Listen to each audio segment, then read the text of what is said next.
បាយផ្ទះខាងលិចដេកផ្ទះខាងកើតមានស្រីស្អាតនគរឈីម្នាក់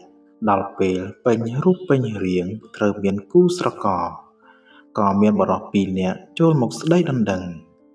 បុរសម្នាក់នៅផ្ទះខាងលិចមានរូបរាងអាក្រក់កន្ទើអុកតែមានទ្រព្យសម្បត្តិច្រើនឯបុរសម្នាក់ទៀតនៅផ្ទះខាងកើតមានរូបរាងស្អាតបាតតែក្រគ្មានទ្រព្យសម្បត្តិអ្វីទេឪពុកម្ដាយគិតចុះគិតឡើងមិនដាច់ស្រេចមិនដឹងថាតើនឹងត្រូវលើកកូនស្រីឲ្យទៅអ្នកណាគាត់ក៏ហៅកូនឲ្យមកសម្រេចចិត្តដោយខ្លួនឯងពេលដែលឃើញកូននៅអឹមអៀនអង្គុយអន់មុខមិនព្រមនិយាយគាត់ក៏និយាយឡើងថាបើកូនឯងខ្មាស់មិនហ៊ាននិយាយត្រង់កូនឯងគ្រាន់តែលើកដៃអាវក៏បានដែរគឺបើយកផ្ទះខាងកើតឲ្យលើកដៃអាវខាងស្ដាំហើយបើយកផ្ទះខាងលិចឲ្យលើកដៃអាវខាងឆ្វេងឡើងស្រីស្អាតអង្គុយគិតមួយស្របក់លើកដៃអាវទាំងសងខាងឪពុកម្ដាយនឹកចម្លែកក្នុងចិត្តគាត់ក៏សួរថាបានន័យថាម៉េចខ្ញុំនាងនិយាយទាំងអៀនព្រានខ្ញុំចង់ស៊ីបាយផ្ទះខាងលិចតែដេកនៅផ្ទះខាងកើតសុភាសិតចិនស៊ីបាយផ្ទះខាងលិចដេកផ្ទះខាងកើតបានមកពីនិទានរឿងនេះដែលចង់បញ្ជាក់អំពីក្តីលោភលន់និងការឃើញតែប្រយោជន៍ផ្ទាល់ខ្លួនរបស់មនុស្សយើងតែងដាស់តឿនមនុស្សថាកុំបីមានចិត្តលំអៀងនោះក៏ដោយសារតែក្តីលំអៀងវាឆ្លុះបញ្ចាំងឲ្យឃើញអំពីភាពអាត្មានិយមឬធ្វើអ្វីដើម្បីការពារប្រយោជន៍របស់ខ្លួនឬដើម្បីការពារមុខមាត់របស់ខ្លួនឯងជាដើមការដែលយកទាំងសងខាងដោយមិនបានបែងចែកឲ្យដាច់ស្រេចរវាងខុសឬត្រូវគឺជារឿងដែលពុំមានគោលការណ៍ត្រឹមត្រូវសម្រាប់ស្រីស្អាតម្នាក់នេះនាងត្រូវការទាំងទ្រព្យសម្បត្តិនិងរូបសម្បត្តិសម្រាប់ជាប្រយោជន៍របស់ខ្លួនដែលចាត់ទុកថាជាមនុស្សចេះជ្រុលនោះឯងថ្មភ្នំអៀងសាននៅក្នុងនគរសុងមានបុរសល្ងងម្នាក់បានទៅរើសយកដុំថ្មដែលមានពណ៌និងក្រឡាល្អស្រស់មួយដុំពីលើភ្នំអៀងសានដោយគិតតែម្នាក់ឯងថាថ្មនេះគឺជាថ្មដ៏មានតម្លៃពិបាកនឹងរកណាស់ពេលមកដល់ផ្ទះគេយកក្រណាត់សូត្រពណ៌ក្រហមមករុំថ្មនោះជាស្រទាប់ចំនួន10ដុំហើយនៅមិនអស់ចិត្តទៀតគេក៏ធ្វើហឹបឈើឆ្លាក់យ៉ាងស្អាតយកមកដាក់ជាបន្តបន្ទាប់ចំនួន10ចិនដូចគ្នាដែរថ្ងៃក្រោយមកមានអ្នកជំនួញខាងត្បូងថ្មម្នាក់មកពីនគរជ័យបានទទួលដំណឹងនេះគេក៏សុំមើលថ្មមានតម្លៃរបស់បុរសនគរសុំនោះដើម្បីបង្ហាញឲ្យឃើញថាថ្មនោះពិតជារបស់វិសេសវិសាលអស្ចារ្យមែននោះបុរសជាម្ចាស់បានរៀបចំពិធីយ៉ាងអធិកអធមជាមុនសិនមុននឹងបើកថ្មនោះឲ្យគេមើលឯខ្លួនឯងជាម្ចាស់ក៏ត្រូវមុជទឹកជម្រះខ្លួនប្រាណស្លៀកពាក់សំពត់អាវនិងមួកស្អាតបាតដើម្បីលើករាសីរួចហើយទើបគេចាប់ផ្ដើមបើកនិងលើកយកថ្មចេញមកយ៉ាងថ្នមដោយបើកហឹបឈើម្ដងមួយទម្រាំតែនឹងអស់ទើបគេចាប់ផ្ដើមស្រែកក្រណាត់ម្ដងមួយជាន់ទំនងជារបស់អស្ចារ្យសម្បើមណាស់ពេលឃើញដុំថ្មនោះហើយអ្នកជំនួញនឹកហួសចិត្តស្រែកខឹសប្រាប់មកបរោះម្ចាស់ថ្មថានេះគ្រាន់តែជាថ្មមួយដុំប៉ុណ្ណោះ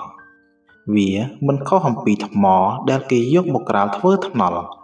ហើយវាពុំមែនជារបស់មានតម្លៃអ្វីឡើយ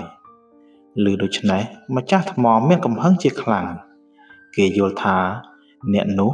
មានចិត្តច្រណែនដោយសារតែឃើញខ្លួនបានរបស់មានតម្លៃគេព្យាយាមដៀលថ្មេះរិះគន់ទៅលើអ្នកជំនួញរូបនោះហើយនៅតែខិតខំលើកតម្កើងថ្មមួយដុំនោះកាន់តែខ្លាំងជាងមុនទៅទៀតក្រណាត់សូត្រ10ស្រទាប់ហឹប10ជាន់ ក៏នៅតែមិនអាចធ្វើឲ្យដុំថ្មក្លាយទៅជាត្បូងពេជ្របានដែរក្នុងសង្គមយើងមានរឿងបែបនេះច្រើនណាស់មនុស្សដែលមានគុណសម្បត្តិពិតប្រាកដវាអាស្រ័យនៅលើបេះដូងបរិសុទ្ធជាតម្លៃរបស់ខ្លួនមិនអាចកាឡៃទៅតាមសម្បកខាងក្រៅបានឡើយមាសសុទ្ធវាមានធាតុមាសរបស់វាចំណែកអ្វីដែលមិនមែនជាមាសទោះបីជាគេខំកាឡៃតុបតែងលើកដំកើងយ៉ាងណាក៏ដោយមុខមាត់ពិតរបស់វាត្រូវតែបង្ហាញឲ្យឃើញទោះឆាប់ឬយូរមនុស្សនឹងនឹមគ្នាសើចចំអកដោយបរោះម្ចាស់ថ្មជាដដែលឃើញដោយភ្នែកកាលគ្រាមួយខុងជឺត្រូវធ្វើដំណើរទៅតាមនគរផ្សេងនិងត្រូវសម្រាកតាមផ្លូវនៅចន្លោះព្រំប្រទល់នគរឈិននិងនគរសៃដោយចៃដន្យស្បៀងដែលដាក់មកតាមខ្លួនត្រូវអស់រលីងឯស្លឹកឈើព្រៃដែលនឹងអាចយកមកបរិភោគក៏មិនសូវមានកន្លងទៅ7ថ្ងៃគេនៅតែមិនទាន់បានបាយចូលពោះមួយគ្រាប់សោះ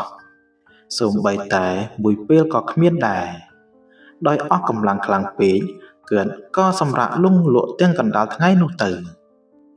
អៀនហ៊ុយធ្វើដំណើរទៅសុំអង្ករពីអ្នកស្រុកបានបន្តិចយកមកដាំបាយត្រៀមទុកសម្រាប់ឲ្យខុងជឺបរិភោគពេលដែលបាយរៀបនឹងឆ្អិនខុងជឺបានក្រឡេកឃើញអៀនហ៊ុយដួសយកមកចុកមិត្តខ្លួនឯងមួយម៉ាត់តែគាត់ធ្វើជាមើលមិនឃើញមួយសន្ទុះក្រោយមកបាយឆ្អិនអៀនហ៊ុយក៏លើកយកមកឲ្យគាត់ពិសាខុងជឺងើបឡើងពោលថាថ្ងៃនេះយើងយល់សពឃើញខ្មោចឪពុកប្រសិនបើបាយនេះស្អាតបរិសុទ្ធយើងចង់យកទៅសែនឲ្យគាត់បានបន្តិចអៀនហ៊ុយក៏ឆ្លើយប្រកែកជាបន្ទិនថា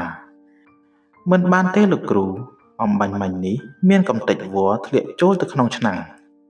ខ្ញុំដួសវាចេញមកនឹកឃើញថាបើចោលទៅវាស្ដាយទើបខ្ញុំហូបវាតែម្ដងទៅហេតុនេះបាយរបស់យើងមិនស្អាតបរិសុទ្ធល្អទេក្រោយពីស្ដាប់ឮដូច្នោះខុងជឺក៏ពោលថា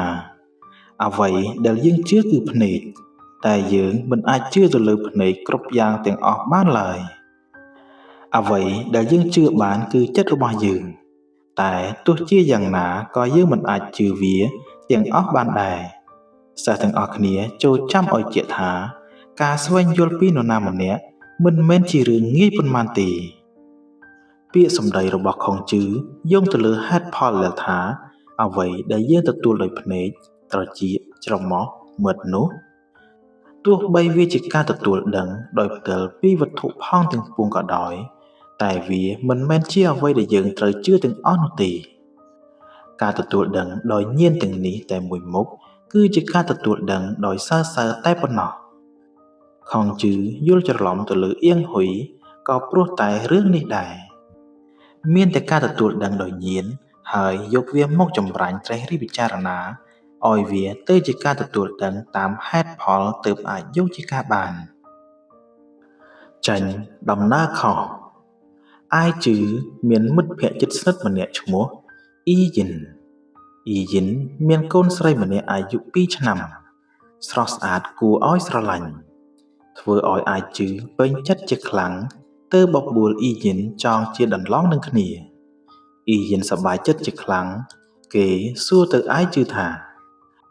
កូនប្រុសរបស់ឯងអាយុប៉ុន្មានហើយអាយុ4ឆ្នាំហើយអាយជឺឆ្លើយ4ឆ្នាំឬអ៊ីយិនសួរបញ្ច្រាស់មកវិញឯងឲ្យកូនស្រីយើងទៅរៀបការជាមួយមនុស្សចាស់អញ្ចឹងឬអាយជឺស្ដាប់អ៊ីយិនទាំងបើកភ្នែកធំមិនយល់ពីសម្ដីរបស់អ៊ីយិននៅឡើយឯអ៊ីយិនក៏សាប់ថែម100មកទៀតថាប៉ុណ្្នឹងហើយឯងនៅធ្វើជាស្ដាប់មិនយល់ទៀតអាយុកូនយើងនិងអាយុកូនរបស់ឯងវាខុសគ្នាដល់ទៅពាក្យកណ្ដាលទម្រាំកូនយើងអាយុ20កូនឯងវាអាយុដល់ទៅ40ឯណោះចុះបើវាមិនទាន់ត្រូវពេលត្រូវវេលាបើវារៀបការរហូតដល់អាយុ25ឆ្នាំអីទៅកូនរបស់ឯងវាឡើងដល់អាយុ50ឆ្នាំទៅហើយបែបនេះមិនឲ្យយើងថាកូនស្រីរៀបការជាមួយមនុស្សចាស់ទេឬអាយុរបស់មនុស្សកើនម្ដង1ឆ្នាំដូចគ្នាបើអាយុខុសគ្នា2ឆ្នាំ ទោះបីជាពេលវេលាកន្លងទៅដល់ណាអាយុវានៅតែខុសគ្នា2ឆ្នាំដដែលនោះឯងអ៊ីយិនយកផលធៀបគម្លាតអាយុក្នុងបច្ចុប្បន្នមកធ្វើជាគោលហើយយកធ្វើជាក្បួនគិតរបស់ខ្លួនឯងគួរឲ្យអស់សំណើចរឿងនិទាននេះបានផ្ដល់ជាមតិដល់យើងថាការដែលចេញដំណើរខុសឬចាប់ផ្ដើមគិតយល់ខុសលើរឿងអ្វីមួយពីដំបូងវានឹងនាំយើងឲ្យដើរទៅរកលទ្ធផលដែលខុសទៅថ្ងៃមុខបានឬការយកបាតុភូតឬរឿងចៃដន្យអ្វីមួយមកសរុបធ្វើជាច្បាប់រួមវានឹងនាំទៅរកកំហុសផ្សេងដោយជៀសមិនផុតឡើយងងឹតចិត្តមានបរិសខ្វាក់ម្នាក់ដើរឆ្លងស្ពានឈើមួយដែលទឹកនៅពីក្រោមស្ពានរីងស្ងួតអស់រលីងហើយឯស្ពានក៏មិនសូវជាខ្ពស់ផុតពីដីប៉ុន្មានដែរតែបរិសនោះពុំបានដឹងរឿងនេះទេ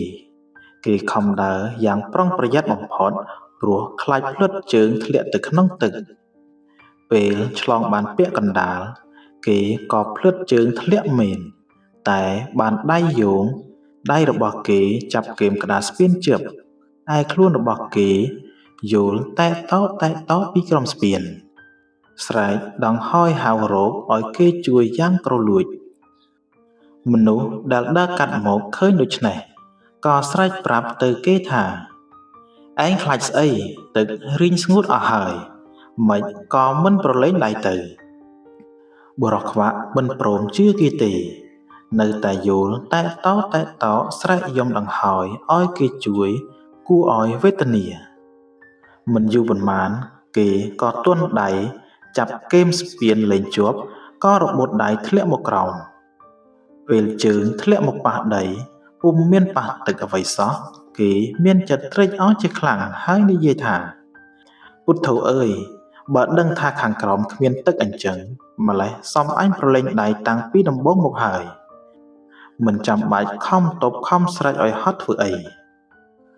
ការដែលបុរសខ្វាក់មិនព្រមប្រឡែងដៃដោយសារតែការភ័យខ្លាចនិងការមិនព្រមស្ដាប់អ្នកដទៃទើបគេត្រូវព្យួរខ្លួនយល់តែតោនៅពីក្រោមស្ពានដូច្នេះនិទានរឿងនេះបានប្រដៅមនុស្សដែលមិនខ្វាក់ថាត្រូវយកចិត្តទុកដាក់អំពីសភាវៈផ្សេងដែលតែងតែបត់បែននិងត្រូវចេះបត់បែនទៅតាមកលៈទេសៈដើម្បីកែសម្រួលការគិតនិងការប្រព្រឹត្តរបស់ខ្លួនឲ្យដើរស្របទៅតាមរបត់នៃសភាវៈជុំវិញដែលកំពុងផ្លាស់ប្ដូរបើយើងនៅតែប្រកាន់យករបៀបចាស់បែបងប់ក្រឡាវាមិនខុសពីមនុស្សខ្វាក់ដែលមិនព្រមស្ដាប់ពាក្យគេប្រាប់ធ្វើឲ្យលំបាកវេទនាដល់ខ្លួនឯងនោះឡើយងងឹតភ្នែកហើយថែមទាំងងងឹតចិត្តទៀតតើនឹងយកស្អីទៅជួយស្អីអោវាចេះហែលទឹកកាលពីយូរលុបមកហើយមានបុរសម្នាក់កំពុងតែដើរក្បែរមាត់ស្ទឹងស្រាប់តែក្រឡេកឃើញនារីម្នាក់3កូនទើបនឹងកើតបានប្រហែល1ខែបំរុងយកបោះចោលទៅក្នុងទឹកបុរសនោះប្រញាប់ស្ទុះទឹកខិតហើយសួរថាហេតុអ្វីបានជានាងចង់បោះកូនទៅក្នុងទឹកដូច្នេះនារីនោះឆ្លើយខ្ញុំគ្រាន់តែចង់ឲ្យកូនវាហែលទឹកលេងទេតើបុរសនោះសួរបន្តនាងមិនខ្លាចវាលង់ទឹកស្លាប់ទេឬលង់ទឹកឬនារីនោះនិយាយទាំងអស់សំណើចទៅខ្លាចធ្វើស្អីបើឪវាពូកែហែលទឹកសឹងអីបុរសនោះនិយាយទាំងហួសចិត្តទោះបីជាឪវាពូកែយ៉ាងណាក៏ដោយបើកូននោះវាពុំទាន់បានរៀនហែលទឹកនៅឡើយតើវាអាចហែលកើតដែរឬមនុស្សមិនអាចដូចជាកង្កែបឬត្រីដែលគ្រាន់តែញើសមកភ្លាមចេះហែលទឹកនោះទេមនុស្សត្រូវតែបានឆ្លងកាត់ការអនុវត្តឬបានហ្វឹកហាត់ជាមុនទើបគេអាចហែលទឹកបានសូម្បីតែការគិតការត្រេះរិះឬសមត្ថភាពផ្សេងក៏ត្រូវតែបានឆ្លងកាត់ការហ្វឹកហាត់ដូចគ្នាដែរគំនិតដែលថាឪវាពូកែកូនក៏ត្រូវតែពូកែដែរបែបនេះគឺជាគំនិតដ៏គួរឲ្យចង់សើចព្រោះវាមិនអាចទៅរួចហេតុនេះការដែលគិតថាឪវាយ៉ាងម៉េចកូនក៏យ៉ាងនឹងដែរគឺជាទស្សនៈដែលពុំស្របនឹងការពិតនោះឡើយ